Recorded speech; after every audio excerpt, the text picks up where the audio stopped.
What's up? What's good? What is happening? Welcome to my live stream.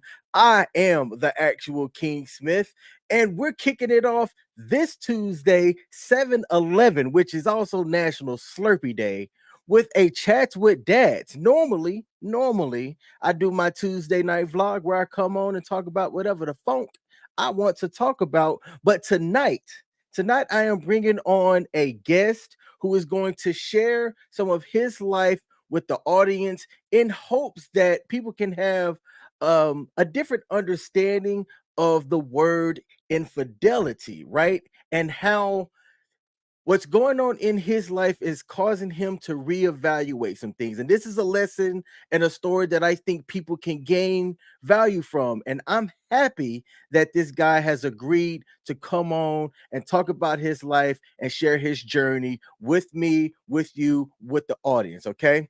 But before I bring him up, I have to get the marketing out the way. So bear with me for about another minute.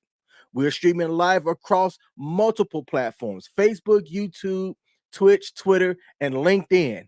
If there's a like button to be hit that like button, right? That helps support this channel, helps get the message out there, and things of that nature.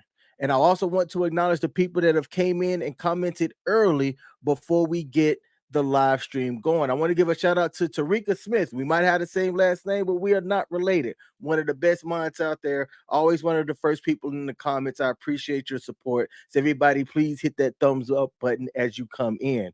To my man Pete from Grooming and Reviews 101, he said, "Hey brother, hey man, what's up to you? I know you were just watching Pop Culture Warrior, so I appreciate you coming over here and tuning in. That's much love." And to my guy, Ricky Webster, man, hey, it's good to see you. I know I hadn't seen you in a while on any of the live streams, whether that was CGA's or this one, man. So I reached out to you just to check in and see how you was doing. And he hit a $9.99 super chat and said, "Supporting a real one." Hey, man, fist bump to you, Ricky. Hey, I appreciate you. You ain't got a super chat, so I appreciate you supporting this channel as I take the money that I get when anybody supports like that, and I invested back into my live streams. That's actually how I got this laptop here, right? With just people kind of doing that over time and me hustling and grinding to make it happen. So thank you, brother. Thank you, man. I appreciate you. All right. Let's see. Okay, so without further ado, the guy that I'm bringing up, he is going to be on video only. I did get the chance to see him, so I am verifying that it is not AI. He is an actual person. He is a husband, I believe. I don't know where he's at in his marriage, but he's going to talk about that. He is a father like I am, and we were talking about the definition of the word infidelity. Now, most people think about the word infidelity as the act or fact of having a romantic or sexual relationship with someone other than one's wife, husband, or partner. But that's not the version of it that we're going to focus on. The version of it that we're going to focus on is unfaithfulness to a moral obligation or disloyalty, right? Many people don't talk about it from that aspect. So we're going to see what Mike's going to talk about, how he wants to kind of highlight what's going on in his life and how we can dissect this to help other men out there who may be thinking about the same thing that Mike is thinking about. So without further ado, let's bring Mike up. Hey, Mike, man, can you hear me? Yes, I can. How you doing?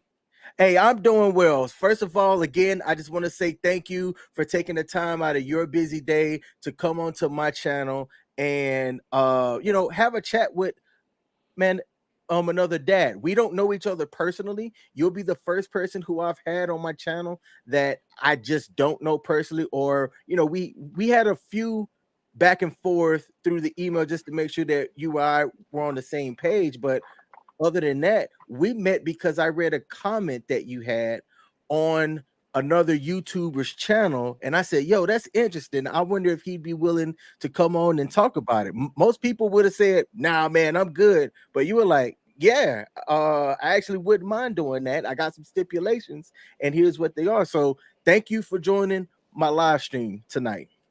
Yeah, no problem, man. I appreciate it. And quite honestly, like I don't know if you remember me telling you, but I had been pondering just recording myself talking about it, uh, just just because I know I'm not the only one, if that makes Mhm. sense. A lot of the times we might feel like, man, I'm the only one in the world feeling like this, but you know what? There's 7 billion people in the world. Figure 3.5 billion are men, and I'm figuring even if 10% are going through what I'm going through, hopefully we can help at least that 10%. Bingo, exactly. And that's what got me to start my live stream, man. It was initially just like, all right, I was Googling somebody when I wanted to figure out how to bounce back. I was married, I got divorced. Those few couple of years or months after my divorce, it was a trying time for me. And I was like, all right, how do I bounce back? So I Googled bounce back. I discovered this content creator by the name of Coach Greg Adams, who had the Bounce Back podcast. Then he renamed it to the Free Agent Lifestyle, but it was him sharing kind of what he was going through that made me go, you know what? He went through this, he came out of it this way.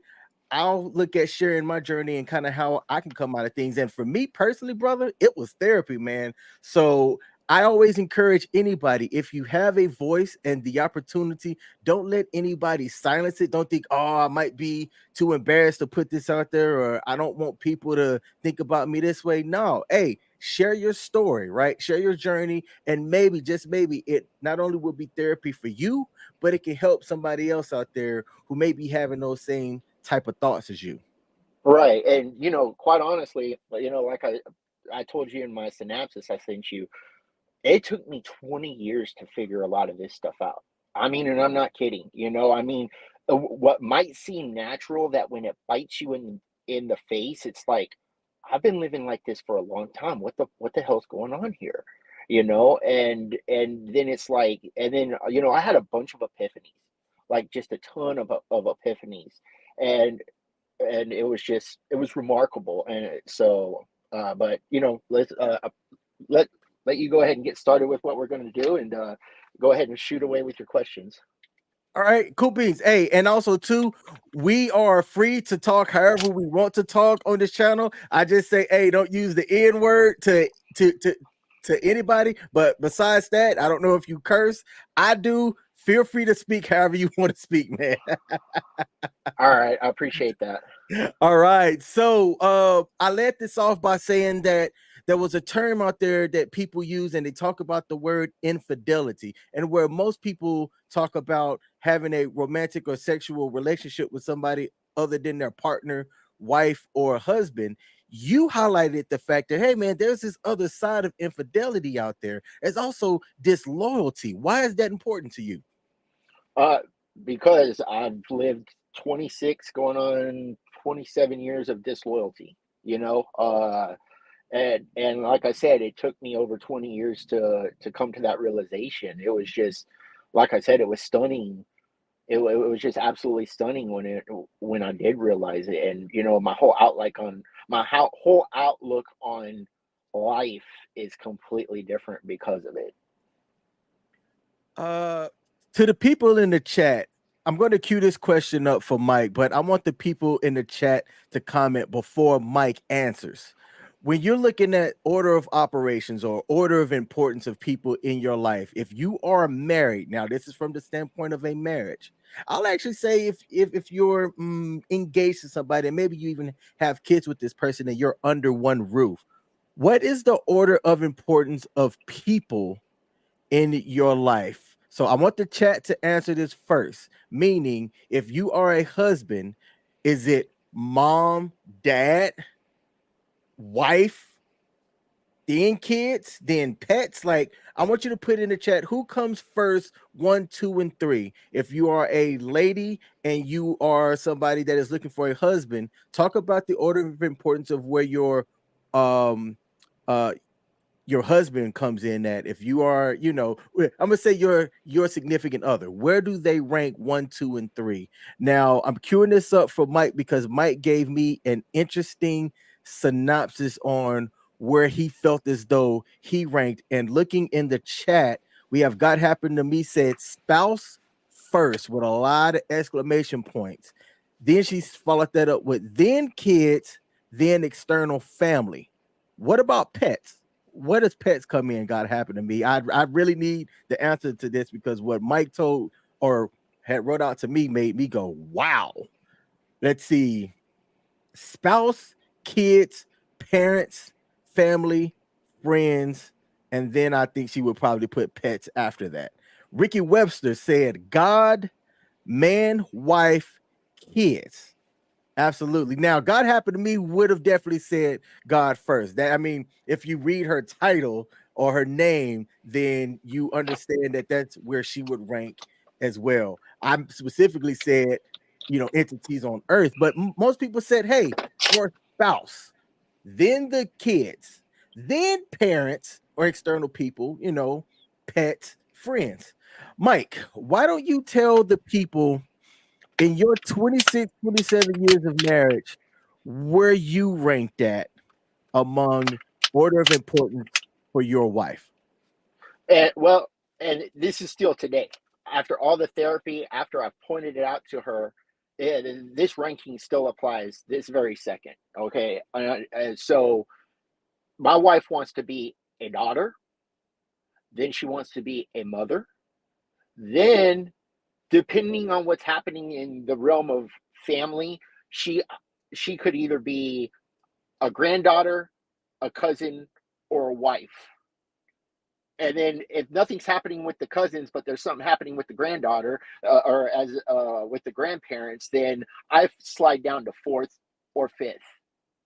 And and you know, y'all are probably like, that's impossible.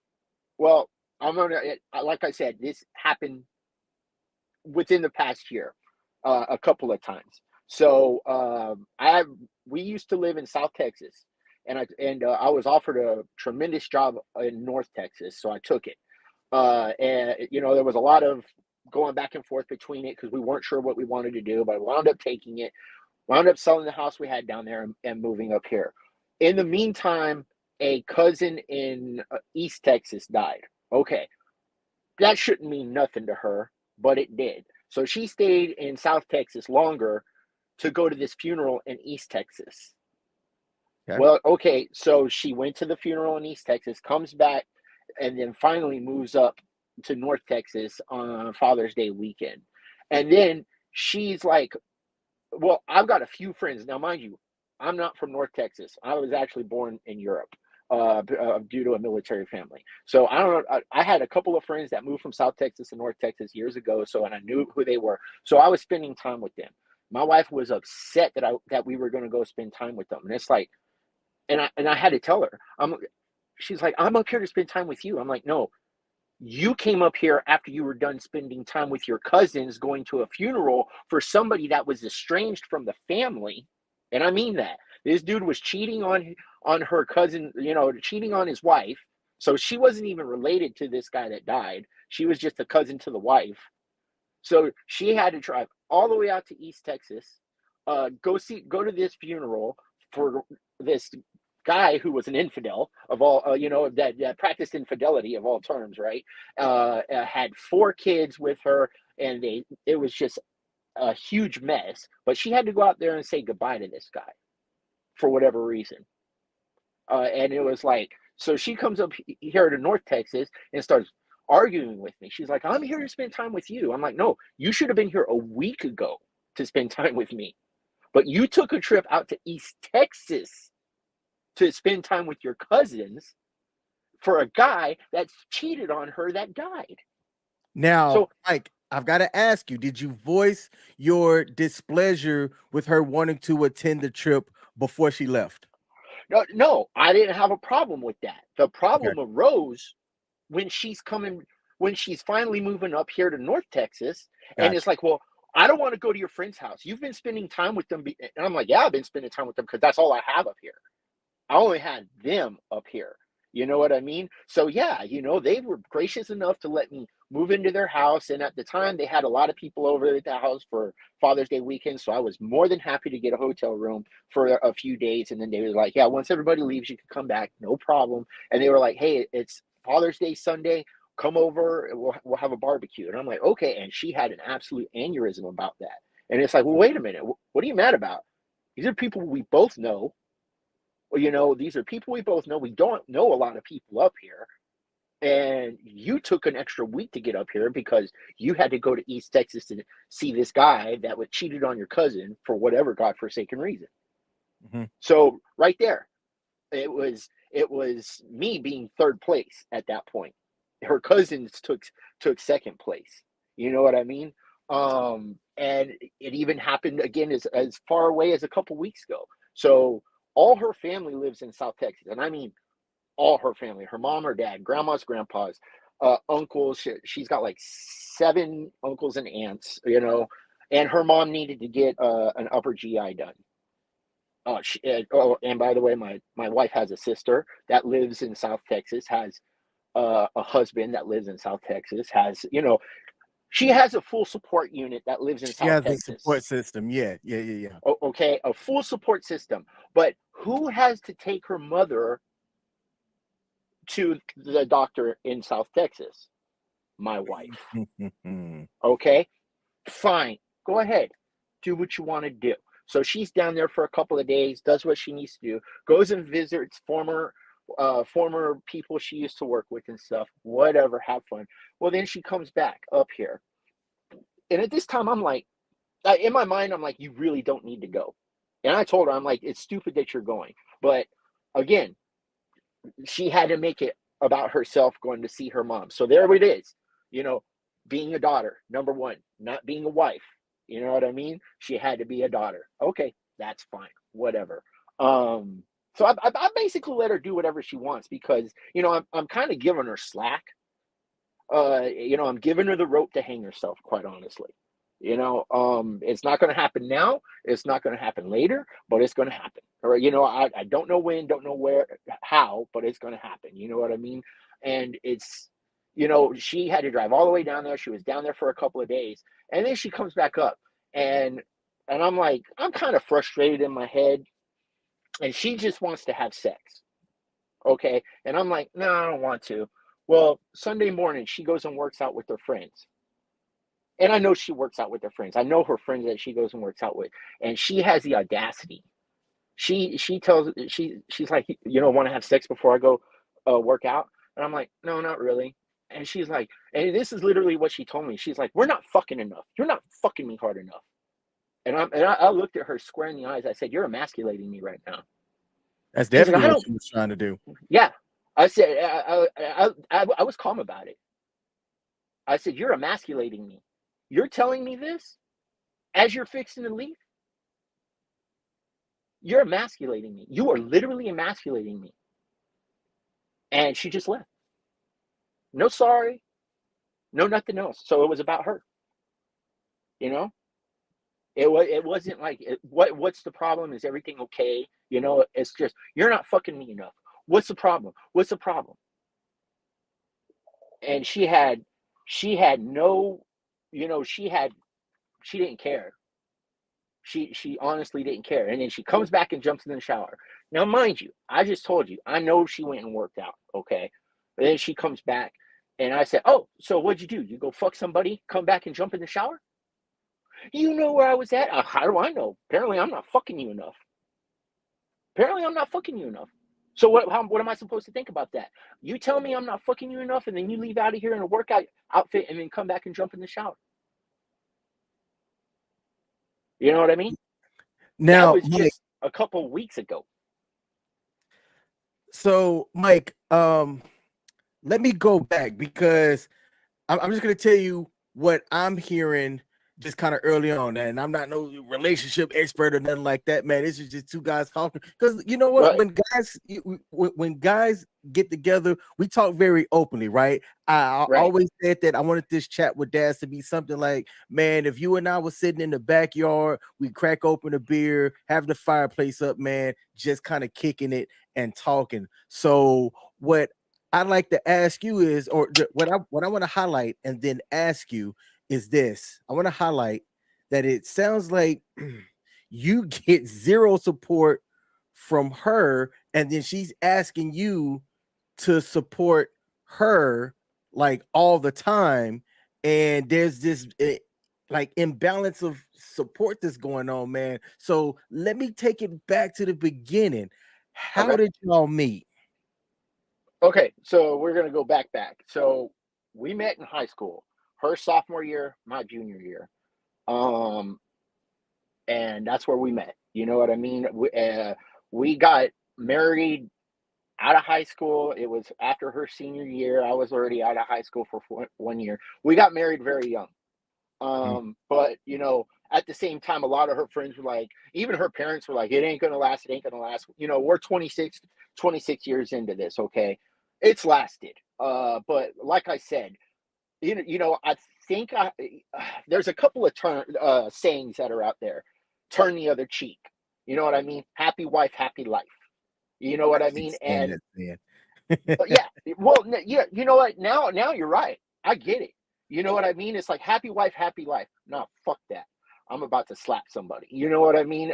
Not figuratively, of course, but it's just like, turn the other cheek. That they want to use that against Christians all the time. You're supposed to turn the other cheek, dude. God had a sword too, and an archangel, and that's actually how I got my name. As my mom named me after the archangel, and he was not afraid to use his army to go bust some chops. You know what I mean? So same thing. Happy wife, happy life. No, somebody's miserable then. You know what I mean? And that's kind of where it's at. But yeah, we met in high school. We got married out of high school. I'm gonna tell you what, dude. We've had the luckiest life, probably the most blessed life that anybody could ask for. Okay, um, we had some neighbors that lived next door to my parents. They gave us money to buy a house. So we were buying a house in our 20s. You know what I mean?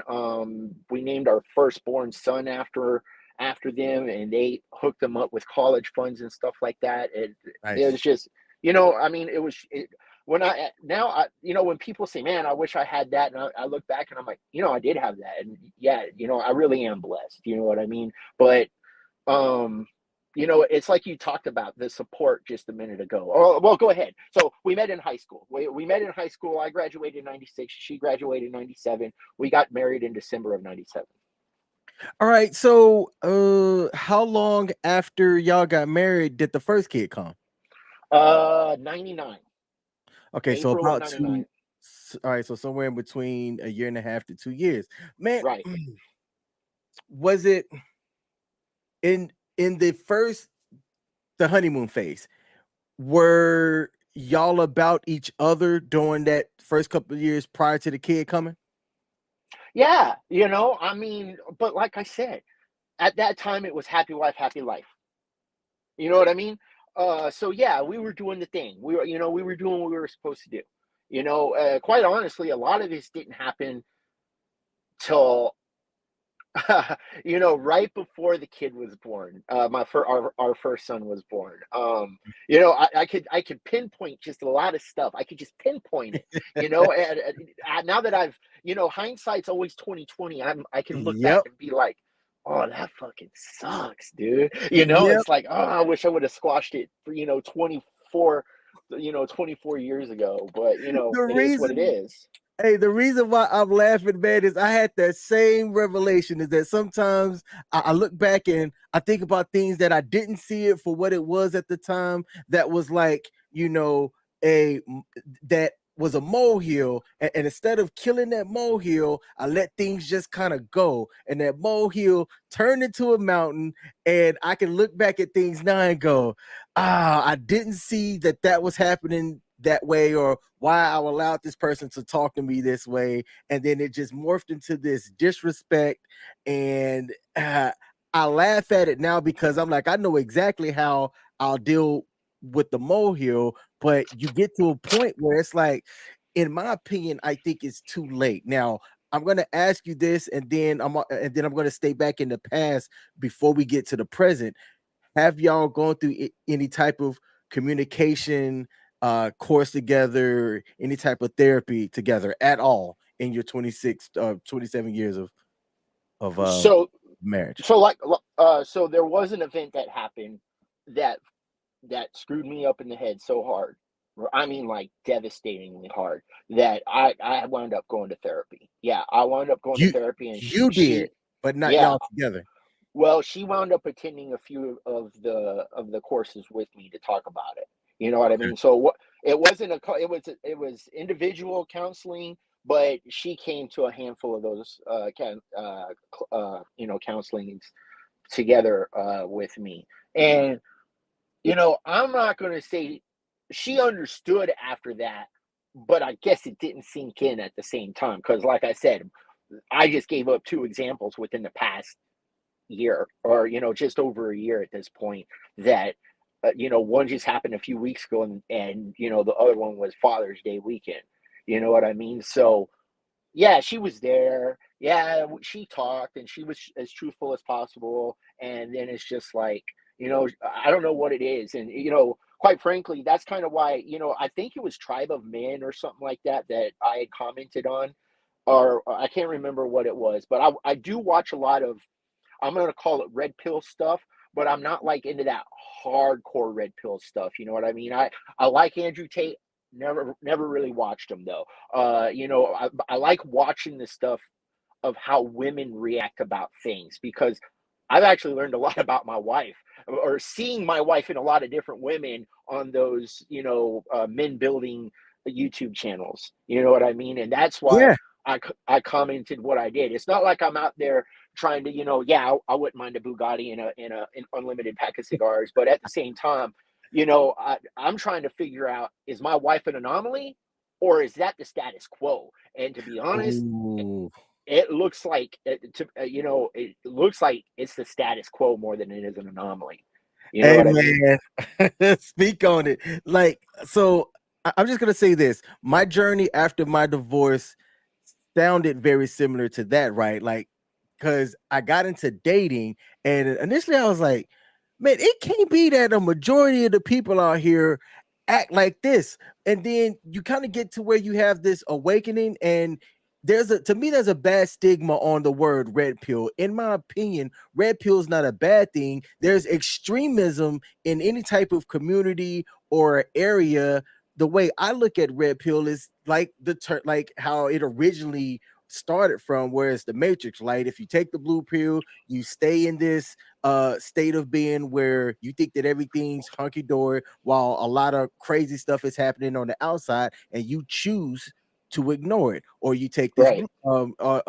red pill, and you gain knowledge and acceptance of a lot of the things that's going on, and then you now have knowledge or whatever of or whatever, blah, or whatever, of how to proceed and move forward. And for me, it was like, once you kind of have this information and you kind of get awakened to certain things, you then create a formula or a way of learning how to move and navigate to have a minimum effect against you. And that's what I started to do. I started to see, man, if I do this, or if I react this way, or if I say this, this is how do I say this gingerly? This is how the opposite gender will react or act towards me. And if I see this or notice this, if I let this slide, this is going to happen. If I don't, and I do things here, then the outcomes are likely be more favorable for me. And that's just how I'm going to put that.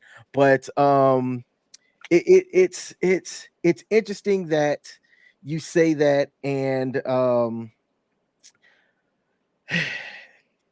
what how far along are you now that you've been awakened?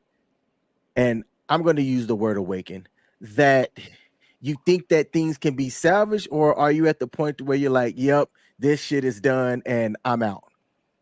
Okay, so like I said, I have no doubt that my wife loves me, but there's her way of loving me, and there's, I guess, the love I expect at the same time. You know what I mean? And I'm not talking about anything over the top. But so quite honestly, it's probably been about 4 or 5 years I've been listening to. One of the things that really got me started was, I like listening to Reddit cheater stories and stuff like that. And Yeah. and like I said, I don't think my wife's ever cheated on me, but it's just some of the mannerisms in some of those stories that I absolutely see. It's just like it's like I said, my wife sat there and said I wasn't fucking her hard enough or enough, with no conviction on her face, and just fucking left, dude. And on these cheating stories I hear, they can justify saying something like that and going to cheat on their husband or their boyfriend just like that. It's like, he's not fucking me enough. I'm gonna go fuck this guy. Fuck him. You know what I mean? Again, I'm not saying she did it. I'm not saying she did it, but the fact that she could just spit that out of her mouth with no remorse, none, and leave the room, as I'm telling her, you're emasculating me, and I don't appreciate that. No, they don't care. They're literally picking a fight just to leave at that point. So what am I supposed to think?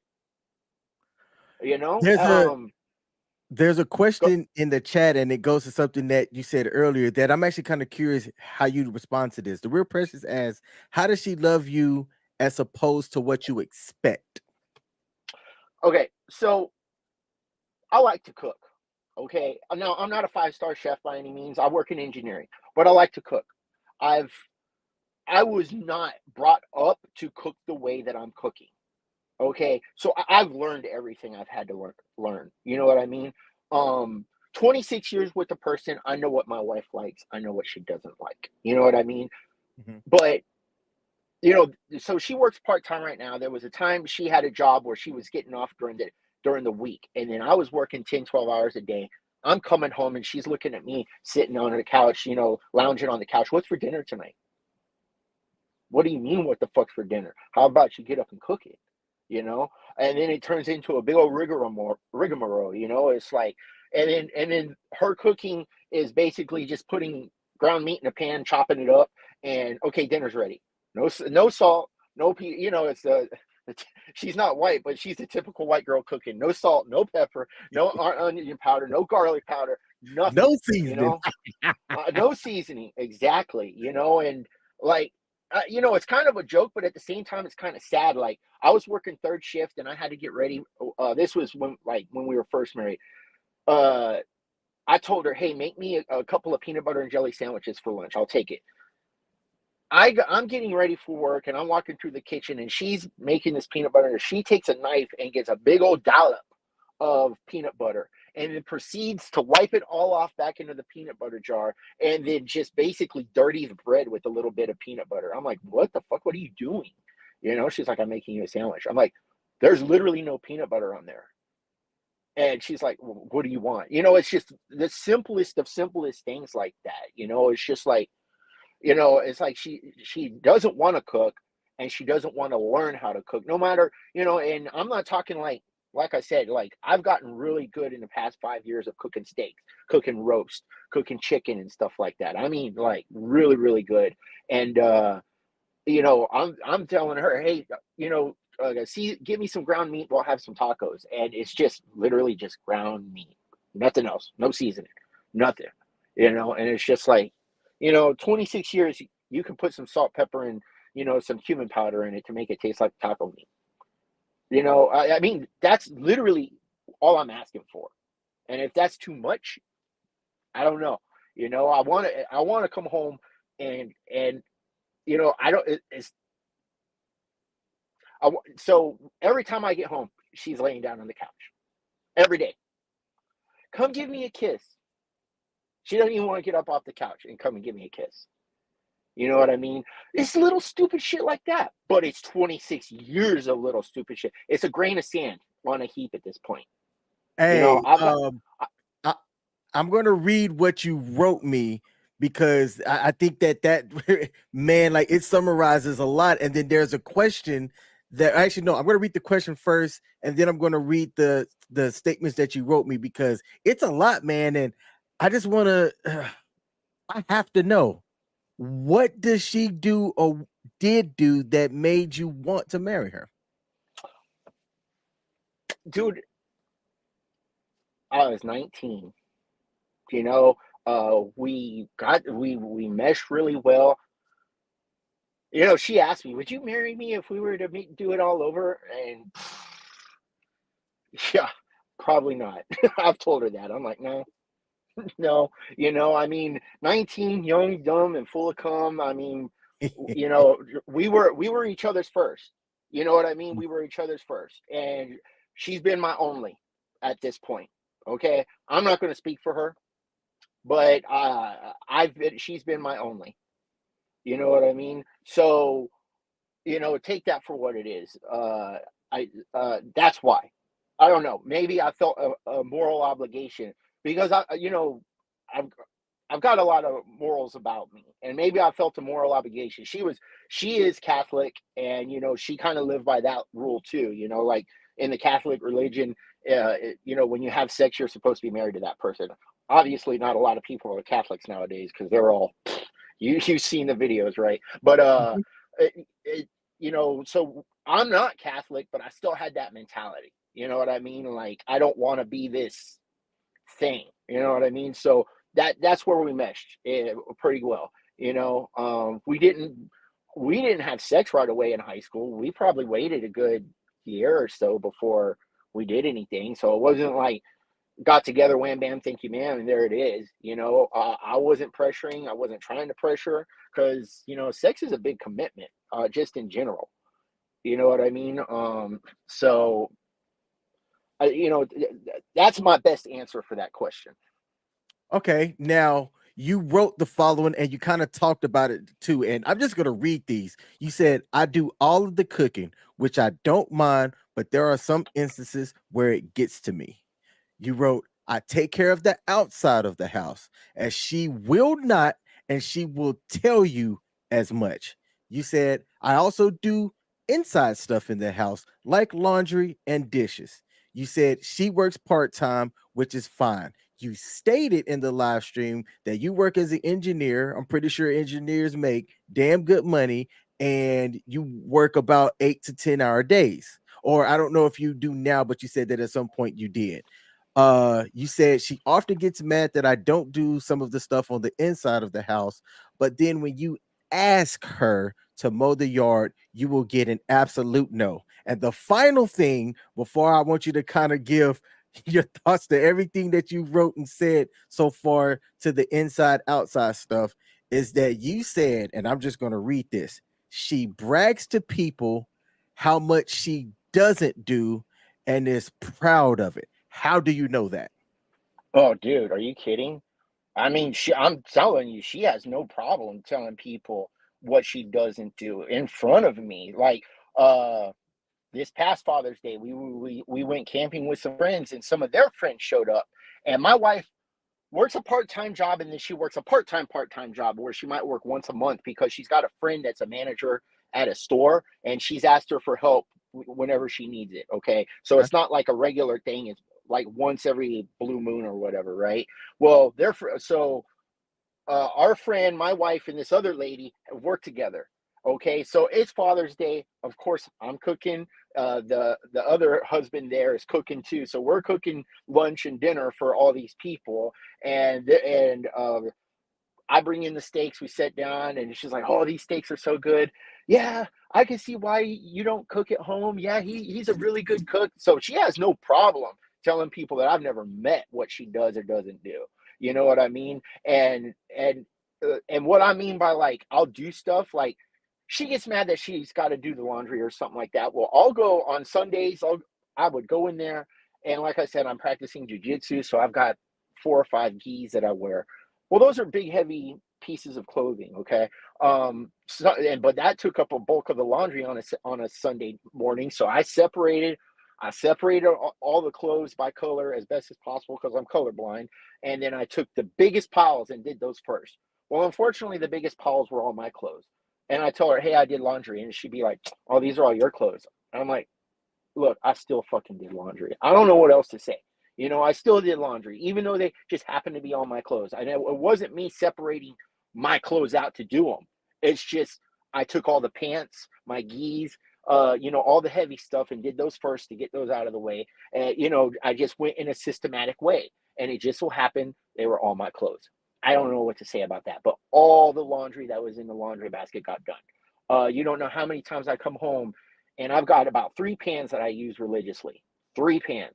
And That's there's like many times. yeah, that is most dudes. Like most dudes have 2 to 3 pair of pants that they just rotate and then whatever shirts that match with them. Right. Well, yeah, and like I said, like quite honestly, on the weekends, I don't shower and I'll wear the same clothes Saturday and Sunday. You know what I mean? So, the rest of it is work clothes during the week. But I get to wear pants or slacks, and a collared shirt. But I can't wear I can't wear the same shirt and pants every day to work. So I'm sorry. You know what I mean? I would be more than happy to, but I'm pretty sure they would frown on it being what I do for a living. So, but it's just I did the laundry. I didn't segregate laundry. If her laundry was in there too, it was going in. But it's just the unfortunate reality that it was my laundry. Okay. Um, but I've got three, like I said, I got 3 pans that I use. I'll cook on them and then I'll come home and she's like, "What's for dinner?" Of course. And so I've got to clean my pans. You know what I mean? So I'm doing the dishes in order to cook dinner for us. You know what I mean? So I don't mind doing stuff. Well, let me rephrase that. I'll do stuff on the inside if I have to, but getting her to, you don't know how many times when she's like, "Oh, how come you don't do this?" I'm like, "I did do dishes. How about you get out there and mow the yard?" "I'm not mowing the yard. Outside is yours." "Well, then I just clean the dishes though. What's the deal Mm. here? I did dishes. Why can't you go mow the yard?" "I'm not mowing the yard. I'm not going to cut the yard. I'm not going to do anything outside. That's your area." "Oh, okay." I've Hey, literally been told that. all right, Mike. So I have to ask you also then at what point, you know, did y'all ever talk about like, hey, these are gonna be our roles and responsibilities in this household? And then were they ever like reinforced? No, not really. Mm. I think we kind of took the gender roles. You know what I mean? Except of course I do all the cooking. You know what I mean? But you know, no. Short answer, no. But at the same time, she does most of the cleaning in the house. I would say 95% of the cleaning, maybe 97. But like I said, I still come home and I got to clean pots and pans in order to make us dinner. You know what I mean? And you know, the funny thing is I don't even choose what's for dinner. Every morning, get something out for dinner. Well, what do you want? I don't care, because you know, she could change her mind between, you know, taking it out and then coming home and being like, I don't want that anymore. I want this, you know? So, um, I let her choose. I let her choose a lot of stuff, just so that way, you know, there's no fingers pointed back at me. You know what I mean? When she takes it out and it's like, well, that's not really what I want. Well, why'd you take it out then, huh? So, you know, no, we didn't discuss the roles like that. We just kind of did our thing based on, I guess, the boy girl thing. You know what I mean? All right, now here's a question in the chat, because there's been a lot of the bad. So let's ask you, what good times do you have?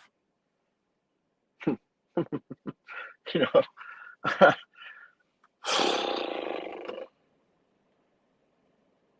Struggling to uh, answer this one. yeah, no, seriously. You know, just because the bad times have overridden. Look, we haven't even gotten to the real stuff yet. I mean, quite honestly, this is just my grievance. The real stuff we haven't even touched yet. I mean, for real. I mean, it's just, you know, we go do stuff. Uh, you know, yeah, I'm getting paid good money now, whereas before I wasn't. So we didn't go do a whole lot of stuff. You know what I mean? Hell, you know, one year she actually went on vacation without me. Mhm. And you know, and that goes with the mother, that goes with the being a daughter or a mother, a daughter, and then my wife. You know what I mean? Just yeah, yeah, that's a great question. I don't know, to be honest. You know, I don't have a lot of great memories that, you know, I could look back on and be like, man, that was great, that was fun. Man, I wish we were doing that again. I just don't. What's interesting is that even with you saying that, it sounds like if she wanted to recommit to y'all and, you know, get things turned around, that you would happily go and do it if she came to you and said it, right? Oh, I mean, I would give it a shot. Look, I'm not even gonna lie. 2 birthdays ago, not this birthday was actually supposed to be it. I told her last year, her birthday's in January, last January, and this was when I was going to therapy at the time. Uh, I said, look, I told her I was putting her on a probation for me. That if I felt like she couldn't straighten up, if I felt like she couldn't do this, then I was gonna call it quits. And you don't know how many times during that year I'm like, that's all right. You're the one on probation, not me. You're the one, you know, because a lot of her problem, and this is no joke, she had to out mad me. And I told this to the therapist. Again, that was an epiphany I had with my therapist. You know, if I was upset about something, she would have to be even madder about something else that happened 6 months ago. You know, it's the stereotypical, you know, it's the stereo. And in fact, this just happened just the other day. You know, she was like, you're always mad about this. I'm like, okay, give me a reason. Yeah, or what are you talking about? And she was like, well, 4 years ago. I'm like, can you come up with something in the last year, 2 years, not 4 years ago? I'm sorry, you know, and you know, she's just got to out mad me, and I don't understand it. Like, if I'm mad about something, just let me be mad. And as soon as I'm done being mad about it, it's done. But in the process of me being mad about it, she's got to ramp it up. She's got to get madder. She's got to go almost Super Saiyan about it. And I was like, what are you mad about? Well, because of this, and this, and 6 months ago, this. What the fuck's that got to do with what I'm mad about? What does that got to do with what I'm mad about? And in that year's time last year, I kept telling her, you know, you're trying to out mad me again. Go ahead, out mad me. I don't care. You want to be madder than me? Be madder than me. You're the one on probation. You know. But yeah, you know, it's just I don't understand her psyche about it. But then again, that's why you know, that was one thing I learned on some of that, you know, red pill stuff, is that a man would get mad about something and then she'd have to get Super Saiyan mad about something just so that she could leave. You know what I Yep, mean? yep. Giving you, or it, trying to make it so that you're the bad guy and not her. Right, And right. really it's a damned if you do, damned if you don't situation, because uh you can hear, oh, he was emotionally abusive, he was physically, well, you've never touched her, you've never, your only time responding might have been out of anger, but it was like you provoked me to that, or you tried to evoke a certain reaction, you got a reaction, and then maybe either sneakily recorded it or did it to where other people could hear you get upset, but they never heard, oh, what was said to you, what was the death by a thousand cuts that occurred that got you to, have a reaction. And now it's, oh, King's the bad guy because he's the one that caused her to do XYZ. Right. And I think that all of that stuff is interesting. I believe the term is gaslighting, which Sean Gooden put in the chat over on Facebook. And it's an interesting dynamic, man, because again, like once you kind of awaken to some of this stuff, because all right, let me talk about me for a second. There were some things occurring that I was like, it can't just be me. I know it's not just me. And then you find a community in whatever place. For me, I think Reddit was kind of a source or whatever, where I'm like, oh shit, it is not just me. And oh man, that's very similar as well. Look, I'm not gonna say I was a saint the entire time, yet I'm thinking to myself, I'm working, I'm providing, I don't put my hands on you, like why is it that I can't get this, but then you're expecting this? And look, I'm not trying to, my ex-wife and I have a fantastic relationship, all right, but I also say, if kind of to the question that you asked, hey, if I could go back and do it again, I wouldn't. Ain't no way in hell I would go back and do it again. And that's not to say that all of the times was bad. We had some fantastic times, but the terrible times was trash. So no, I wouldn't go back and do it again. And it's interesting just the way that you view things once you've kind of went through it and gotten past it. But there's one part that I want to hit at before I get into what you told me that she said to you from therapy, because I think that's the biggest part of this story and why I wanted to bring you on. So you are a father, y'all have kids. You said you've got some specific stories of your son and some specific stories of your daughter that you want to talk about. So talk about those, man. What occurred that made you go, wow? So I'm gonna give you a story about our son, who's the oldest, and I'm gonna give you a story about our youngest daughter. Okay. Um. Right. So I uh, this one really stings because it was almost 2-on-1. Um. Well, shit. Where do I go? Okay, I'm gonna give you two stories about my son. Okay, so my son had a girlfriend that the family, top down, grandma, grandpa, uncles, cousins, did not like. Okay, but he was infatuated with this girl for some reason, and we just didn't know why. Okay, fine, that's fine. Well, after graduation, they wound up breaking up, and we were moving houses, and my wife told our son, said, they were broken up. She said, "You are never to see her. She is never coming over to this house. And if I find out you're with her, you're out of the house." Okay. Now, this is going to sound made up, but I promise you it's 1,000% true. Dead asleep, 11 o'clock, my wife comes into the bedroom, slams the light on, and says, "I found him. I found him." And I would jump out of bed and I'm like, "The fuck are you talking about? What are you talking about?" Oh, okay.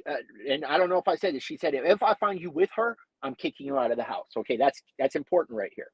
All Okay, right. so she comes in. Now her grandpa died so many years ago. Whatever. She said that her grandpa came to her in her dream and said Vernon is doing something wrong. So she went. She literally woke up, went to that girl's house, and found our son with that girl in his truck. Okay. And she said she knocked on the door, told him, "Get your ass home. We're going to talk." All right. Now, mind you, I just told you she told him, my wife told our son, "If I catch you with her, you are gone from this house." Mm-hmm. Okay. She comes in. Even at 11 o'clock at night, I have the lucidity to look at her because she's always, she, I'm not going to say that's her favorite, but that's her favorite. All her kids are her favorite over me. Okay, let me put it like that. Over me, they are her favorite. Okay. And I even at 11 o'clock after she tells me what just happened, I said, okay, if he tells you they're not together, are you going to believe him? She said no. I said, okay, then you know what you have to do. Okay. Because of So what he comes because of what she said earlier. All right. because of what she said. And we're only talking like this is like a month or two span between when she told him that and this happens, right? So we're not talking like years have passed here. We're talking a very short amount of time. So he comes home and she's yelling at him, and I'm doing the husband thing. I'm backing her up. I'm like, look, Vern, you messed up. Look, son, you did this. You knew the rules. You knew the rules, you know. And she's all mad.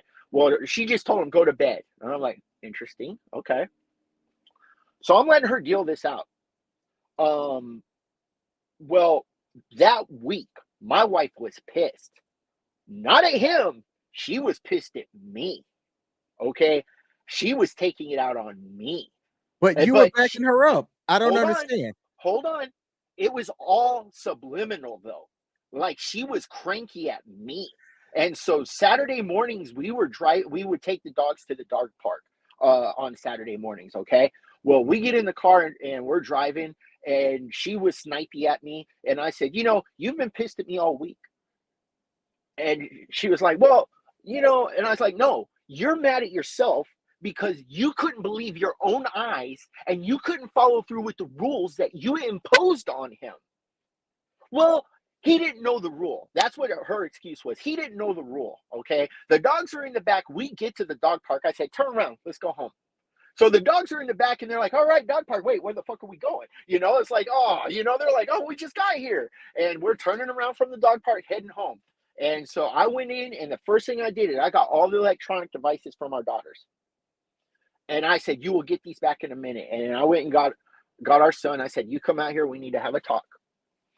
And so I busted out. I said, and this was calm. I was calm. I look at him. I said, "What was supposed to happen if mom caught you with this girl again?" He looked at me square in the eyes and he said, "I was going to get kicked out of the house." My wife exploded into tears and a fit of rage. And I looked at her. I said, "That's why you're mad at me, because you couldn't believe your own self. You couldn't believe with your own two eyes. You could not believe what you saw, and you refused to do what you said you were going to do. So you're mad at yourself. Don't be mad at me." And then that's one story. The second story, so my son moved out. He's living, and he wanted to come to the house, and oh, I remember he moved out, and it was like a bad breakup. And I told him, "Give me your phone back. I'm paying for that phone. I'm paying for your time. I want my phone back." Okay. Well, he gets his own phone and stuff, and then he comes to the house. And this is where I say it was 2-on-1. He's literally sitting there cussing me out with my wife sitting right next to me, cussing me out. My own son cussing me out. How old is he at You the time? 21.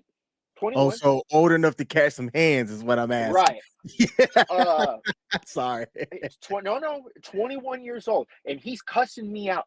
And I look at my wife, I'm like, are you going to let him do this to me? Because God knows if he were to do that to her, he'd have caught some hands, right? She's like, "Well, you're kind of being," I'm like, "I haven't said nothing to him. He's just sitting here cussing at me."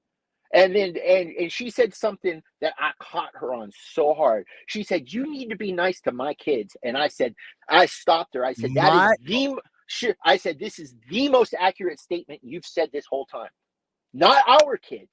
You literally just said my kids." That's what she said. My kids. I don't know if you can see how I'm looking in the camera, but I caught that Yeah, too. yeah. I caught that too, Mike. It didn't take me but a second. As soon as those words left her mouth, I stopped. I said, "That is the most accurate statement you have said. Is that your kids, not our kids, your kids." You know. So that's my two stories with my son. After that, he wound up just being all angry and leaving. Whatever.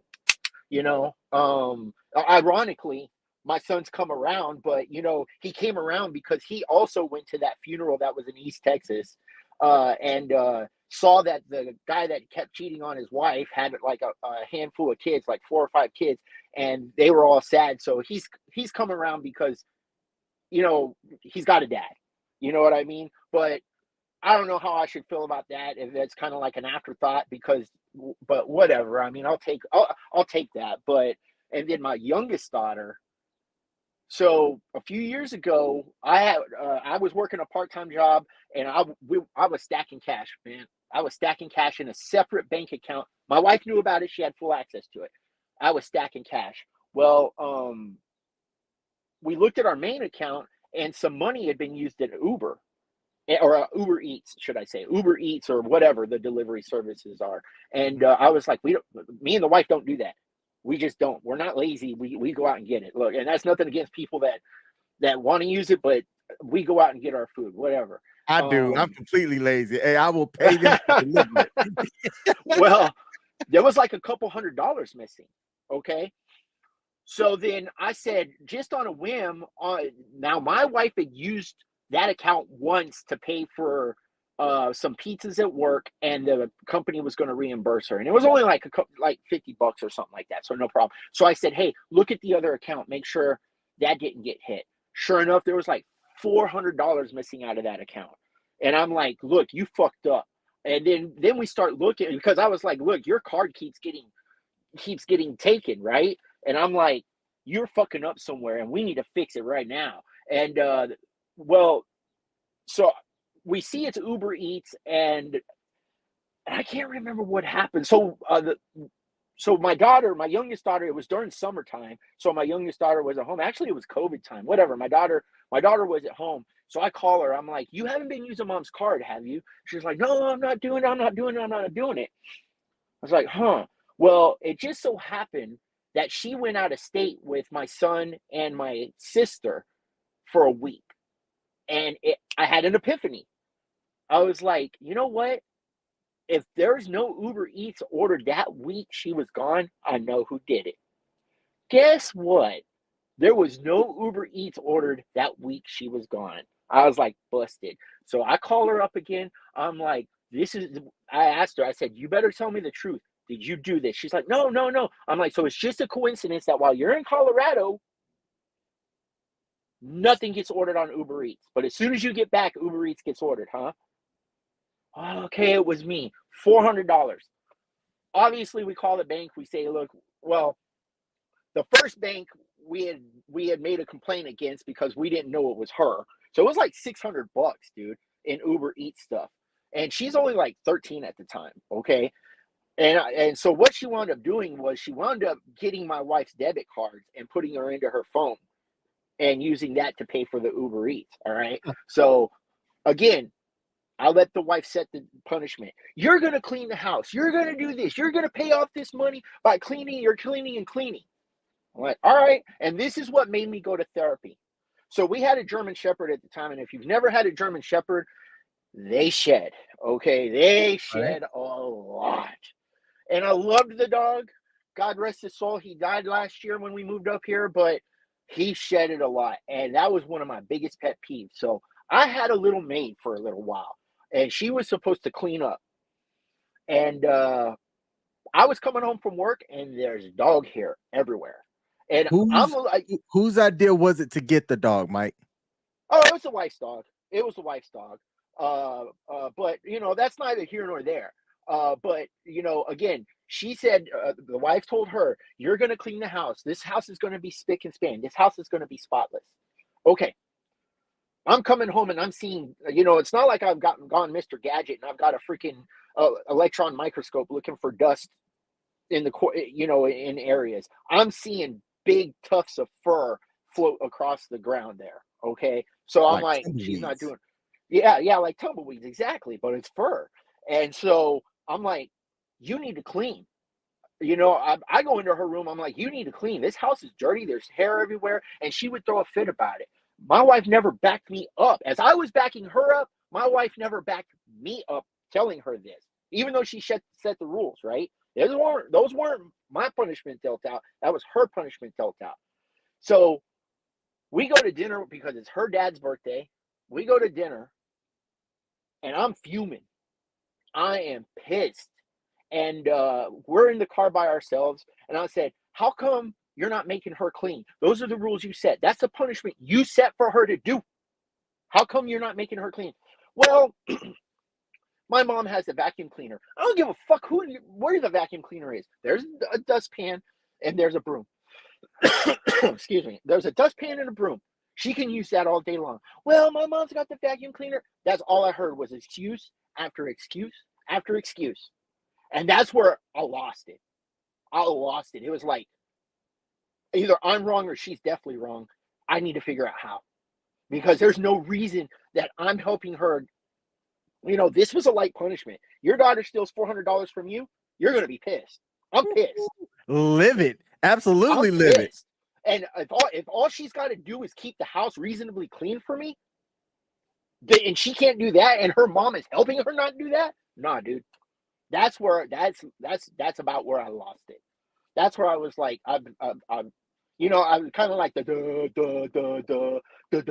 what the fuck am I doing? How I cannot be wrong here. So somebody's got to tell me where I'm wrong. So I go to a therapy session, my first therapy session. Well, my dad wrecked his truck and he needed to borrow a car. So my wife let him borrow her car, and I went and picked her up from my dad's house. I needed to get gas, but the therapist had given me a folder of stuff. So it was in the front seat, but it was a folder, and I put it in the back. Well, I'm getting gas, and she's, for whatever reason, reaching in the back, and she finds the folder, and she's looking through it. She's like, "What is this?"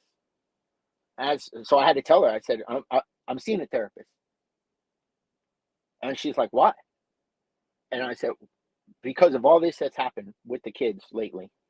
I said, "I don't understand it. There's no way. I don't understand it. I need help." And dude, I'm gonna etch this on my gravestone. I'm not even kidding. We're driving towards the house, and I'm like, "I need help. I don't understand why you're doing what you're doing with these kids. Why you can't help me with these kids." And dude, this might sound fake, but all she could say was, "Take me home. I'm hungry." I mean, I'm about to start crying because I'm still devastated by that. I was in the car driving, screaming at her, "I need help. I need your help. I am fucked in the head right now, and I need your help understanding what I am doing wrong." And that's all she could say was, "Take me home. I'm hungry. Just get me home. I want to eat." So I titled this live stream today, "Did you really just say that to me?" And it's men can't see a therapist. And this is why. So if y'all didn't catch that, if y'all didn't catch what he just said, Mike, married, father of 3, has been married over 20 plus years. Sounds as though his wife hasn't been supportive, hasn't been, in my opinion, he said that he believes that she loves him, but it is obvious to me and to anybody that hears that there is like really no respect that's there. He says that he backs her up with things with being a parent between their children, yet when it comes to his wife looking to back him up, it just doesn't happen. He's like, "I'm at my wit's end." He decides to do something about it. He says, "Okay, let me go see a therapist because I'm having these thoughts in my head." And I'm like, "I'm not understanding." He goes and sees a therapist. He doesn't communicate that with his wife. And I'm going to ask Mike why you didn't communicate that with her here in a second. But he goes and sees a therapist. His wife finds the therapy follow-up folder that had information in it and begins being inquisitive about what it is. And when he reveals to her that he's in a therapist, that things are just not clear that there's no clarity in the situation, instead of supporting him, instead of saying, "Hey, hold up, let's talk, Mike. Pull over a second." The first words out of her mouth are, "Take me home. I'm hungry." That's where we're at, y'all. When he told me this in our initial back and forth emails, I said, "What the fuck? Please come and talk about this." So that's where we're at. Mike has done an excellent job, in my opinion, of building up to where we're at. I think there's some obvious things. Like I said, I'm not an expert. I've been married. I was married way less than you, right? But very kind of similar to Mike. I got married young, right? And I can identify things now that went back that I'm kind of like, oh man, I should have, definitely nipped that in the bud earlier. But here we are now. So, Mike, take me home. I'm hungry. I don't understand why you're still married. Well, that's why the question was, that's why the question of, what about the good times? I mean, dude, I'm pretty much blank at that point. Like I said, that's going on my headstone, dude. Take me home. I'm hungry. Because you want to talk about it. So I didn't tell her about it because that was literally my first session with the therapist. I wasn't sure how it was going to go. Turned out to be a pretty good therapist. It didn't take a whole lot of sessions. At the last like 3 or 4 sessions we had, we were talking about cars. I was paying $80 an hour to talk about cars with the guy. I'm like, I can do this over beer. It's cheaper. So, I thanked him for his, the work and everything. Really nice guy, really cool guy. But yeah, I mean, I wasn't sure how it was going to go, and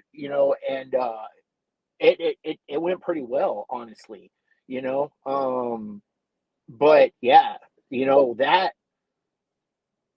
when I'm yelling at her, I'm fucked in the head. I need help. Help me understand. Help me. And all she could say was, "Take me home, I'm hungry, dude." I mean, you want to talk? I, I, I don't know. I don't know. What do you say? I mean, how do you react? That is a big blot in my brain of her saying that. I mean, and she's got a few quotables that have stuck in my brain. Like, I used to be like 270 pounds, and I told her one day I want to lose weight, and she looked at me and goes, "Why? That's stupid." I was like, "What the fuck? Where did that come from?" And just to spite her, I lost 60 pounds, and I've kept it off. You know what I mean? And Bravo. it's just like, why would you tell somebody that wants to lose some weight? It wasn't like, "Hey, I'm going to start smoking meth to lose weight." No, I just, going to change my lifestyle a little bit, lose some weight. You know what I mean?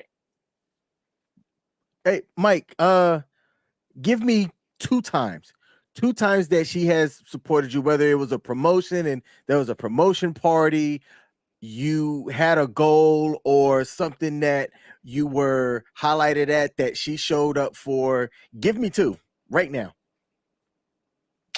I got nothing. Then Honestly, I brother, got nothing. I mean, no, I'm serious. I mean, genuinely, I got nothing. Like I said, I just told her I wanted to lose some weight. Now she's been awarded a bunch of stuff, and I've gone to stuff like that for her. that was my next question, was give me two Yeah, times that you supported her where she either had a promotion or got recognized for something, or she even just like, all right, so sometimes companies have various cultures where they have like an employee outing and things like that.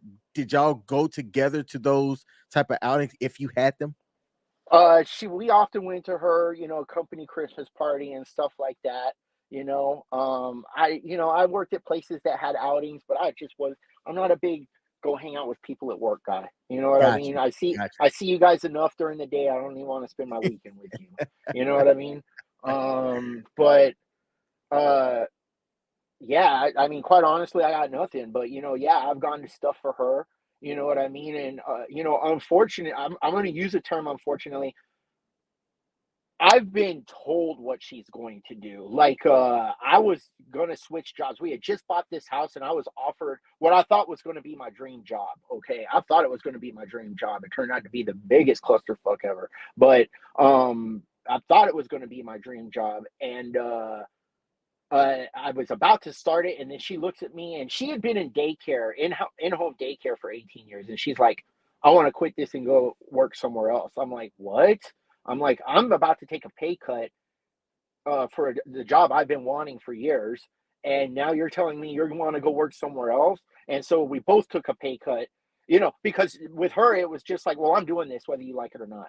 I've been told that So one too many times. Uh, so so not a discussion. It goes, no, this is what it is. I need for you to get on board. exactly. Exactly. Like the job I took that I thought was going to be my dream job, we talked about it a lot. Hell, even this job up here where I'm at in North Texas, I was, we talked about it a lot, a lot, a lot. You know what I mean? And it's turned out to be a really big, good move for us. But it's just, I don't get those luxuries. Like she was gonna she told me she was going to quit a job. I can't remember where she was working at, but it was a stable job. And then she was like, "Well, my cousin wants me to work at her in-home daycare."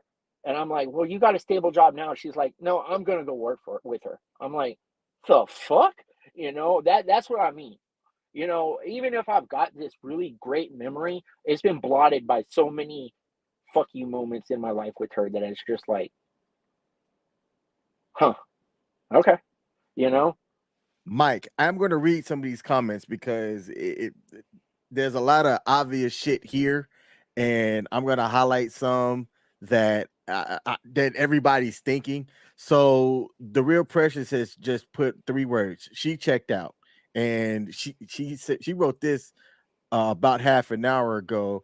And Sean Gooden over on Facebook said, "Sounds like she checked out a long time ago." And then he followed that up, and I don't know really much about this, but he said either she checked out or she has disassociation disorder, which I've heard of that. I don't know what it is. Like I said, I'm not I'm not a therapist or anything like that. If you go look at my LinkedIn profile, to anybody watching or listening, because I do put this on audio version as well, I'm an analyst. I'm an IT analyst at that. Um, So I'm like I said, she hasn't checked out, but she hasn't ever been on my side. But why? Let me ask you. Let me ask them this. And you, why would you check out if you've got somebody that's? I mean, look, I taught myself how to dry age steaks. I've learned how to make roast, prime rib roast. I've learned how to roast chickens and stuff like that. Would you check out of that? Hell no. well, You're gonna be like, this is my gravy train, dude. Like I said, she has no problem telling people what I do for her. She eats like a queen, dude. So no, she loves it. Like I said, I have no doubt she loves me. She just doesn't support me. She does not ooh, respect or support me. You know what I mean? So it's not a function of if she's checked out, but again, happy wife, happy life thing. You know what I mean? I think she's taken that to heart a little too hard. You know, I don't know, Mike. I don't know, Mike. I have a different opinion based on what I'm hearing, and you I won't mean, like it. maybe if you ever come down, I'd be happy to have a steak with you, and you could see the dynamic.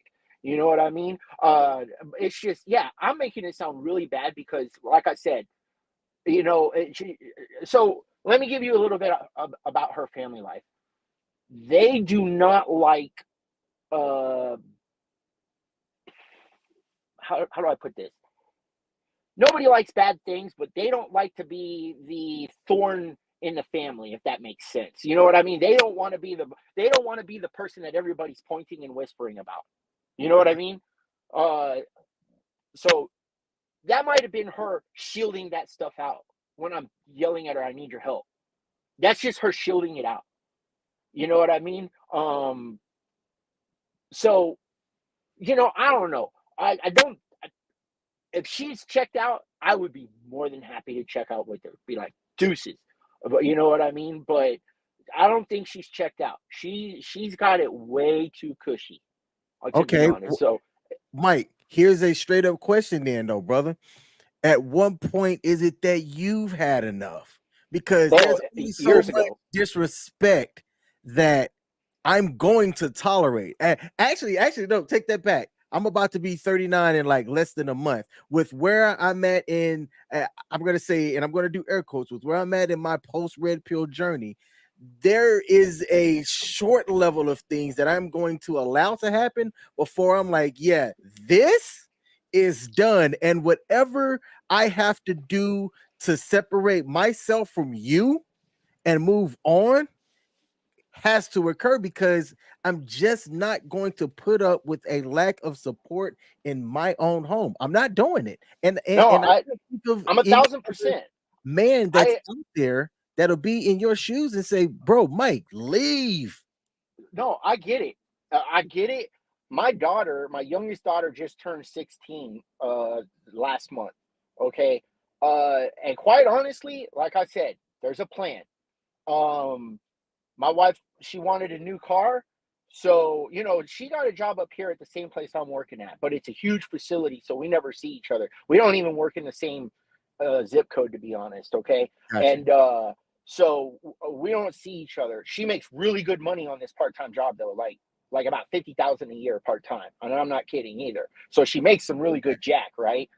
So she wanted a new car. Okay, fine. So we went and she was able to qualify on that car herself. She had a I've got like a 750, 760 credit score, which is good. She has like an 830 credit score. I was like, oh, this is perfect. Look, I'm dealing it out little bit by little bit, right? This is perfect. Now she's got a car in her name. It's not in mine. See how that plays? I Mhm. mean, that was absolutely perfect. So when a split happens, oh, well, she's got a car in her name. He's got a car in his name. What are we splitting? I don't have to pay nothing. There's no, hey, you need to get me off of that title. You need to get me off of this. It's all on her. You know what I mean? So I'm playing a long game right now. You know what I mean? I'm playing a long game because I still got a daughter. At the very least, my parents wound up getting divorced after me and my sister moved out. I could do the same thing. You know, I mean, I'm not waking up with knife cuts on me or anything like that. So it's not that bad. I mean, but yeah, the disrespect. That's why I said the disloyalty and stuff like that is there, and I just, you know, I I get disrespected all the time at work, and I just put up with it. So it's like whatever, dude. I can let some stuff go off my back, no big deal. But I get what you're saying. I cycle it through my brain every day. Every fucking day I cycle it through my brain. So, I'm 100% on board with what you guys are thinking. Why are you still there? Well, you know what? I want to let my daughter get through high school and, so she could set her way, and then I'll start splitting ours, you know? I don't want to, her junior and senior year, I don't want this to become a split of some sort and then she's living halfway or whatever. Because to be honest, I think if my wife and I were to divorce, I'll never see my kids again. Hell, I haven't even told you about my middle daughter. My middle daughter I'm about to be a grandpa of twins, and I haven't talked to my middle daughter in over a year and a half. Is it because And then no man, go I ahead. don't know. I don't know why, but she's even mad at her mom, and we don't even know why. So and I've told her. I said I blame you for never backing me up with these kids. I've told her that. I said she's probably mad at me for something you told her. To be honest. Mike, I'm going to be really critical of you right now, and I hope that we can still have that steak and beer later on sometime if I'm ever out your way. I'm hearing and seeing a lack of leadership on your part. And I don't believe that it was ever conveyed early and often enough that your middle daughter and your wife and either one of your kids um respected your authority. No, you're 1,000% right. Oh, I understand that by a factor of 1,000, dude. You're Uh, absolutely right. I've told that to her because, dude, I just told you about the two recent stories, dude. I've got probably about 5 other stories with my son that I could bust out. We could probably go for another hour and a half, 2 hours with just stories about my son that my kids got to see. That basically, like I wrote to you, my wife used me as the hammer of Thor. So when the kids were acting up, I'm going to get your dad on you. I'm going to get your dad on you. And then I'd come home and they'd be like, your son wasn't doing this. Your daughter wasn't doing that. Okay, everybody's grounded. Why aren't you listening to your mom? Oh, don't worry about it, kids. Don't worry about it. I can't believe he talked to you like that. You're absolutely right, dude. There is no inaccuracies about what you said. I was wielded as a hammer, and then I was blamed for breaking the glass. Got you. And it wasn't like I would walk in there with a belt or a mace and just start wailing on people. No, I mean, I thought I was pretty fair. I would be like, okay, I would tell the kids to stop. I would give the kids multiple times to stop before it became a big issue with me. You know what I mean? It wasn't like, hey, stop that. And then, okay, that's it. Give me the belt. You know what I mean? It was like, hey, cut it out. Hey, cut it out. Stop it. Stop it. Look, I'm telling you again, stop, And, the wife would get really upset about it for whatever reason. And then it would be like, okay, now you pissed off your mom. You're pissing me off. Let's go, And, but, no, you don't have to tell me that. I know that. It's just unfortunate that it took me this long because, like I said, those are just 3 stories I gave you. I've got probably another hour or 2 of stories I could dish out, to be honest. And and every one of them you'd be like, ain't no way, son. Ain't no way. Yeah, I've been disrespected hard. But like I said, I'm gonna give you one more story about my son. All right. He was in high school, sophomore year. Okay, sophomore year of his high school. What did he do? He was in a class that the teacher really liked him, like they were good friends. So they wanted to go on a taco run. Okay, well, they got busted. Truant off class. So he was off campus when he should have been at school. Okay, but he had the teacher's permission, but that didn't mean a hill of shit, right? Teacher wasn't going to be like, oh yeah, I gave him permission. It doesn't matter. He was off school campus without permission. Okay, and they said they found a tin with trace amounts of weed on him. Okay, well, he had gotten in trouble before for breaking curfew. He should have been spending the night at somebody's house, and they went out and did something, got in trouble. They were out. They had broke curfew. Okay, well, after the first time he got in trouble, I said, you get in trouble again, you're not doing any extracurricular sports because I need you to get your credit so you can graduate. That's not a bad deal, right? That's not me just coming in with a belt and welling on him. So then he gets in trouble the second time. Okay, and he gets sent to in-school suspension.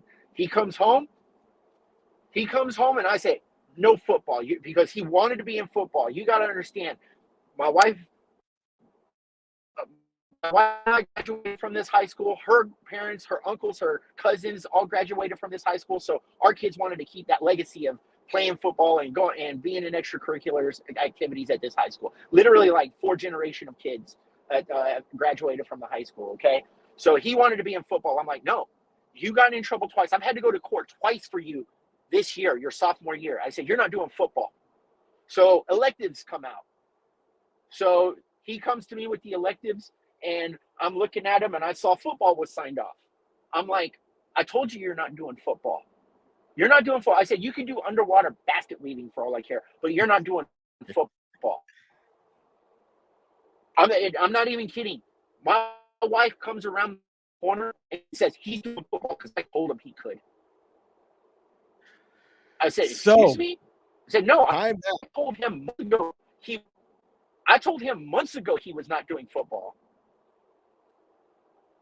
Oh, time out. So I think I'm losing. Yep, I got you. How's your signal now? No. Go ahead. I got you. Okay, yeah. So I think I just heard Okay, yep. I think I just heard the classic. I know I had one parent say no, so I'm gonna go behind this other parent's back and get the other person to have my back. Man, No, it wasn't that. Mike. It wasn't that. It was it was that she came around the corner and told me, no, he's playing football because I said he could. You know, and after we had actually discussed what just happened, I had to go to court twice for him that year. He was on probation. He was literally on probation. Can't get in trouble for 30, 60 days, whatever, deferred adjudication, whatever you want to call it. And she came around the corner and was like, no, he's playing football because I said he could. Totally not backing me up, even though we had just gone to court twice for him. So it wasn't a function of that at all. Yeah, man, that's difficult for me to say otherwise because I'm like I'm hearing a straight up undermine right then Yeah, and there, and it was. because if the kid, which I'm not going to expect kids to have, what's the word I'm thinking about, like the kid got what the kid wanted, but Right. if my kid knows that I said something, then they're gonna have if I'm gonna if when I'm not ready to say if when I reinforce something, I'm gonna look right at the kid and say, "Tell me what I told you would happen should this occur. This Yeah. occurred. This is what Dad. You said if this has occurred, this is what I said would happen." And then I'm going to look right over to my spouse and say, that's the bottom line, and there's no more discussion about it. So her saying that to you, it's a direct undermine because the kid had an opportunity to speak up or not put that on their elective and say, well, mom, dad said I can't do this because of that time that I got in trouble, so I'm not going to have it on there. And she undermines you by not um bringing it to you. And he also, like I said, just didn't respect your authority for putting it on the elective, knowing that, oh, I can get one of my parents to back me up. Oh, it wasn't just a backup. Like, she fought for him. Literally fought for him. I wound up sleeping on the couch for a week. Like, honestly, I voluntarily slept on the couch I was done. I was done. And you know what? So I'm gonna tell you what the therapist told me, asked me. He was like, so when she does something like this, has she ever or have you ever, I'm gonna use the term punish, okay, quote unquote punish, right? Yeah, And I was like, what that's do the you right mean? word. He's like, so if she does this, he said, have you ever left the house, like gone and got a hotel room for the night? I was like, no, but that's a really good idea. And she's done stuff to me like this recently, and I've gone to the other room and slept in there. And she'll come in there at 3 o'clock in the morning. I'm sorry. And it's just like, no, man. Wish I would have done that sooner. But guys, do that. She pisses you off. Don't pull this. Go to bed with a kiss bullshit, because all you're doing is giving into her ways. Go sleep somewhere else. You Ooh, know, my advice is different. The way that I sit now, there is no way I'm not sleeping in my bed, especially if I'm the main breadwinner. Not doing it. Not doing it. I don't have to oh, sleep in the bed and cuddle with you, but there is no damn way I'm sleeping outside of my own bed in my house ever in life. I did I it get what when you're saying. I get what. I, I did it when I was married. I'm like, oh, I'm gonna go sleep because I can't physically be in the room with this person right now. And I'm just like, and instead of blowing up, I would just bottle stuff in and then go sleep on the couch. Never again is that shit ever happening in my life for as long as I'm living on this earth. So I understand what you're saying, but one thing I think you're missing there is, if you do go to sleep with her, you're still providing that body, that security for her.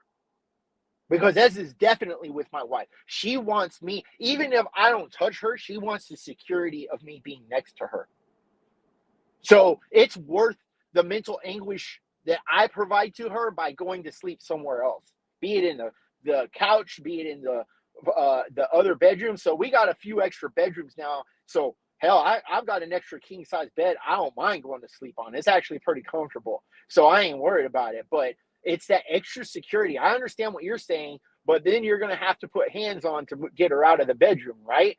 It's easier for you just to pack your blanket, go to that other bed, or go to another a hotel and let her stew in the unsecurity that your body's not there.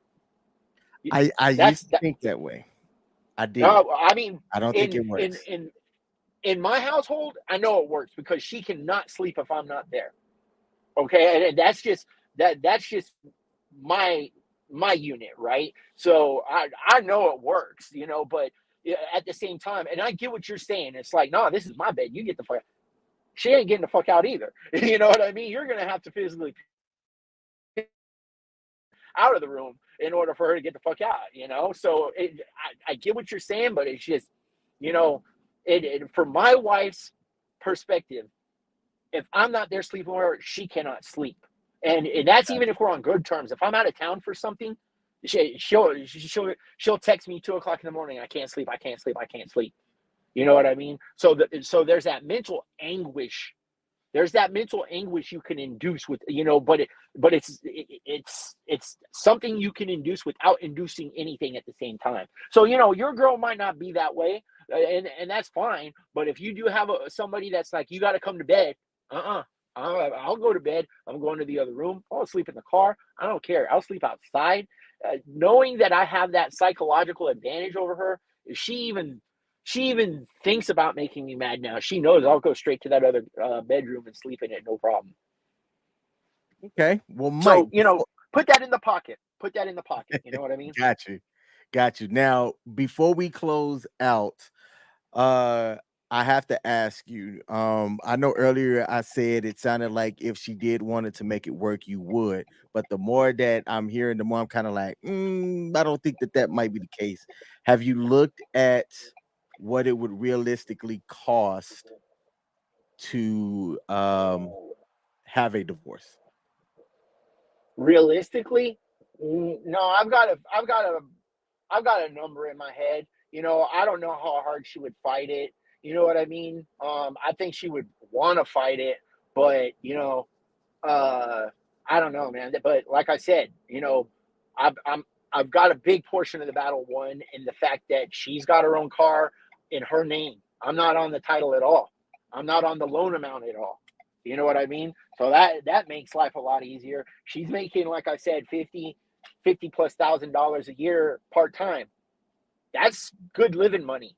You know what I mean? That's pretty decent living money. She makes about $1,000 a week right now, as a part time, and that's pretty good living money. We were living off less than $1,000 a week between the two of us.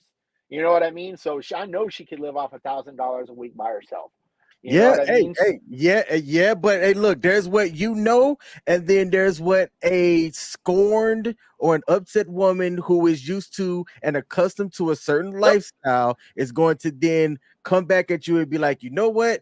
Mike thinks he's done with me. Fuck that. And then she goes and retains a lawyer, and then somehow that lawyer finagles it to where you're paying for her lawyer, and then you live in a state that I just Googled. Like I said, I'm not an idiot. I'm not a smart attorney or nothing like that. But I just looked at Texas family court laws, and let me tell you, it is interesting. Like I said, on the hook for alimony and all this other stuff because she's been used to a certain lifestyle, and then now you're looking at trying to change that, and next thing you know, you're getting raked over. So the alimony, you're right, but the thing with alimony in Texas is if she hasn't worked in a certain amount of time, and she's making $50,000 a year right now, so she's worked. She's got her own insurance, health insurance. So I'm not going to say so. What happened with my mom and dad when they got divorced, and then it happened to my friend too. What happened with them? So yes, my dad had to pay for my mom's lawyer, and then when my friend was getting divorced, his lawyer said, "Oh, you're not going to have to pay for her lawyer." I'm like, "Dude, just be careful. You're probably going to have to pay for her lawyer." Sure enough, he wound up paying for her lawyer too. So no, I fully understand that. We're probably looking at about $10,000 right there. But like I said, part of the big problem when my dad and my friend got divorced was, the cars that they had. He had to pay for her car. Well, now the car's in her name. The car, I'm not anywhere on the loan. I'm not anywhere on the title. That's her car in her name. You know what I mean? We got to sell the house. Done. We'll sell the house. I don't give a fuck. I know we've lived in this house for just over a year. I have no connection to this house other than it's a house. You know what I mean? It's a place that I rest my head. So we got to sell the house. Fine. We'll probably lose money with it because of what we bought it for and what it's worth now. Not a lot, but that's going to hurt her too. She's going to get 50% of negative. So, so, 50% of nothing is still nothing. She's got her own 401k that she's stacking. So, yeah, I know what's able to be lost. 50% of whatever's in the account. Fine, golden, get out. Let's do this. Done. You know what I mean? So I get it. And like I said, I've already seen this scenario twice. So yeah, it is what it is. But at the same time, if she decides to wise up and be, I'm not going to say the submissive wife like in the red pill community, but decides to be the wife that I feel like I deserve. Man, I think with most guys, Mike, we don't ask for much, right? If we are doing what we are supposed to do, which traditionally it's be a protector and a provider, and people like to break that down, but I'm just gonna say umbrella, right? We're doing what we're supposed to do. We're not putting hands on them. We're understanding what it is that they need and giving that to them. The minimum that we expect, I think most guys will say they don't really care about love so much as general respect in the house. Yep. That's my 2 cents. Yep. I think most men would agree with that as long as they're doing their. Now, if Yep. you're a bum, like then there's what, I'm not even going to get into that because I was going to say then there's people who are bums but they still get certain things, but they're good in one areas and just trash everywhere else. But I'm not even going to get into that. But I think you and I are pretty Right. similar in that. It's just that, hey, if I'm doing what I'm supposed to do, I have a minimum expectation of what I'm going to need you to do. And if you don't do that, there's going to be static. And Right. No. Right. hear Like of I said, any examples of you doing things that would have you lacking. Chiefly what I'm hearing, man, though, that I'm thinking is like is not setting the boundaries and stuff early and then reinforcing consequences. If you don't set that shit early, then people are going to think that, oh, I can just walk all over, or oh, I can do whatever, or oh, I can pout and try to manipulate everything and then make it seem as though oh, Mike, well, you should be okay with the XYZ. No, I should not be okay when my kids racking up $400 in charges and I set what was supposed to happen and occur and it's not happening. No, I should not be okay right. with it. No, I should not be okay when I've told my son twice that if he does this, he will not do, XYZ. And then XYZ occurs after he's fucked up twice. And then, oh, there's no consequence because you've unilaterally decided that he is going to be allowed to do this after I've told him twice what would happen. So Right. you are not in the minority here. It is definitely occurring, but in my opinion, this is just my opinion, and I've talked to other guys. I'm pretty sure that you've had conversations too, man. Is that you didn't set the tone early and enforce the consequences, and now several years later, this is what's happening. Yeah. You know, that instance with the football with my son, I said, look, I just need you to back me up. That's it. I just need you to back me up. I said, even if you don't like what I did, back me up on it, then take me to the bedroom and tell me I fucked up and we'll discuss it. It's simple. But even after laying out those rules, she never did it. Like I said, even as soon as a couple years ago, she you know, she still wasn't doing it, you know? So in her mind, she's able to justify not backing me up when it comes to these kids. That's why I said that's why the order of importance to her was being a mother, a daughter, or vice versa between those two, and then my wife. Oh, and that's unless something else has happened. You know what I mean? Then it was like number four and number five. Got So you. there it is. That's my life as it sits. Okay, well, hey Mike, man.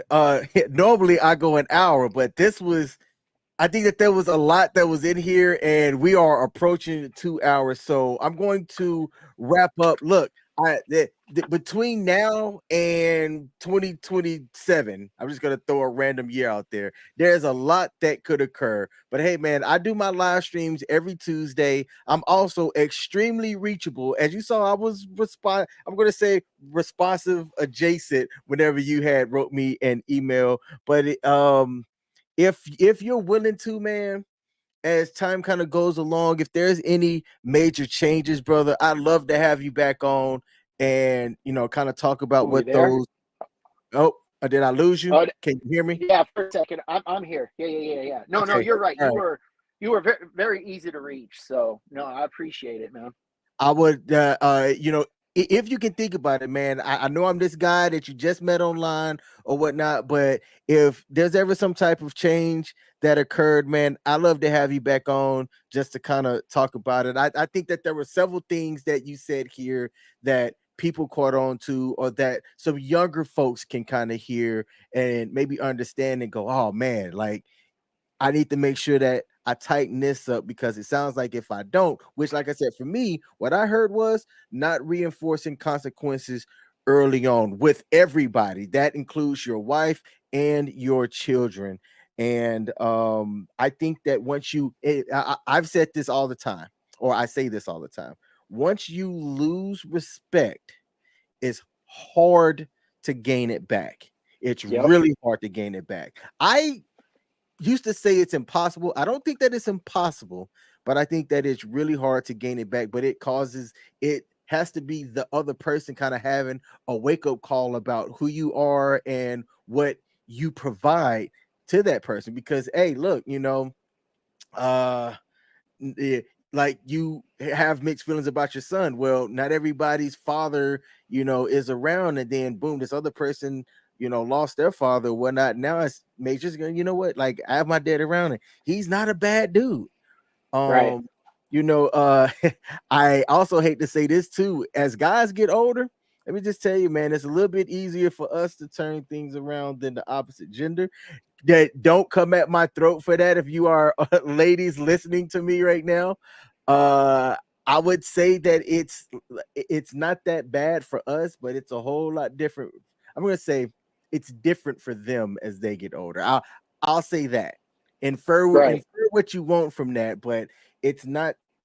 It's easier for us to kind of turn things around than it is for the opposite sex. And I said that because, hey, maybe your spouse gets a wake up call, realizes some things, and jointly wants to make things work out with you, man. Because look, I'm an advocate for healthy relationships. For a while, for the longest time, I was like, man, fuck relationships. I ain't doing that bullshit again. Why would anybody ever do it? But as I grew older and I understood some things in my post divorce life, there are things that I'm like, actually, you know what? I think it is possible. I'm not gonna hope. I'm not gonna hope it's possible. I'm gonna say these are what my standards are and what I require. And if I'm not getting that, I don't have to fucking be in a relationship. I can be happy doing my own damn thing and living life and loving it. And with however things go in your life, man, I would like to see things work out favorably for everybody involved. And hey, if you get an update or something, I'm easily reachable, brother. I would love to have you back on for an update anytime it can in the future. Sounds good. You are on mute. I can see that you are on mute. I can unmute you, but I don't know if you are muted on purpose. All right. Well, Mike, if you're muted, thanks for calling in. I'm going to close out the show. If I do see you come off of mute, I'll let you kind of have some last words here if you can get back on the microphone before the next 3 minutes. So that was my live stream today. All right. I want to thank everybody that tuned in on YouTube, Facebook, LinkedIn, Twitter, and Twitch. I had some engagement and I loved it. I had a lot of people hit the like button, and I appreciate y'all for doing that as well. If you have any comments about what Mike said and you didn't put it in the chat on the live stream and you're catching this on the replay, put it down in the comment section. I'd like to see if people are thinking the same thing that I'm thinking, and or if you have any advice, or if you've gone through something similar yourself. What did you do to get out of it? Or what did you do to improve your situation that was, I'm not going to say favorable for you, but it worked out for everybody? All right. Let us know. Thank you to those that tune in to the live stream. Be sure to come back next Tuesday as I have my normal Tuesday vlog. That's all I've got. Have a good day. Peace.